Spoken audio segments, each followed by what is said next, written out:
5 benefits of high-intensity interval training. Heat. 1. Fat loss. One of the benefits of doing cardio is to lose weight.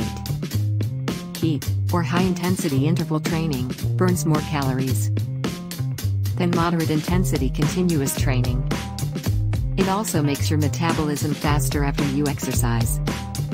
Doing bursts of exercise will help people burn fat, as well as improving your metabolism. 2. Muscle strength and conditioning. Heat is a great approach to get in shape.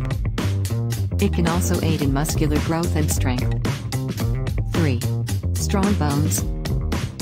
Bone brittleness can be avoided by doing high-intensity interval training, which offers the physical benefits of more traditional exercises like running and jumping rope.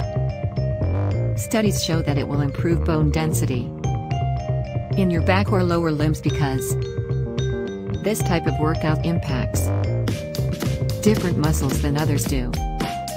4. Diabetes prevention. In the United States, 1 in every 10 people has diabetes, and 33% of adults are at risk for developing it. This lack of time is what stops most from exercising, which leads to them getting sicker over a long period as well. 5. Emotional health. Exercising as a form of stress relief is great for those who have been feeling overwhelmed. In addition, it also provides mental clarity.